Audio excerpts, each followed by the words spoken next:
Welcome to channel Today in History. In today's video we will talk about the day, August 19, 2000. The cloning of embryos for therapeutic purposes is authorized. The main researchers in human therapeutic cloning have sought to obtain tissues for transplantation from adults.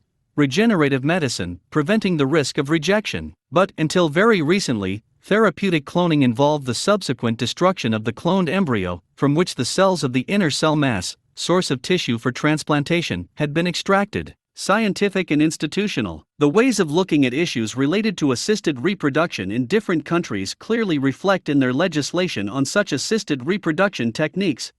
There is a clear lack of consensus in the scientific community and institutions, giving rise to two major trends in state commissions for assisted reproduction in Europe. The Anglo-Saxon line, followed by England and Spain, is globally characterized by the utilitarian view of the embryo that apply the TRA legislations of these countries. The Central European line, followed by Germany, Switzerland, Austria, Norway and Japan, is a protectionist vision of the embryo, which starts from its dignity, which must be respected since its origin.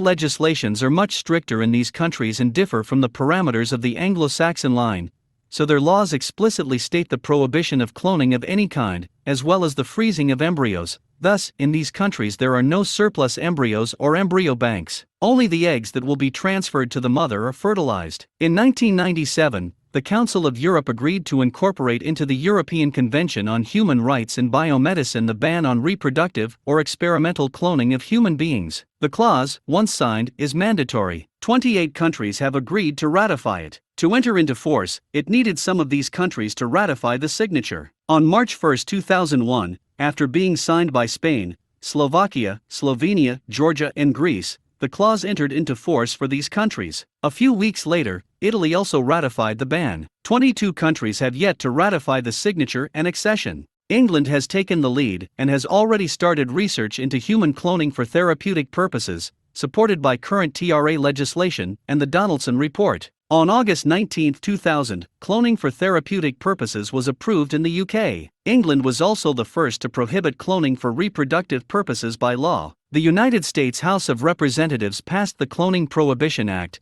confirming its rejection of all cloning of human embryos, for both reproductive and research purposes. Did you like the video? In the description you will find the blog link with the full article. Give an incentive by subscribing to the channel, liking, commenting and sharing with your friends. Hugs. Until the next.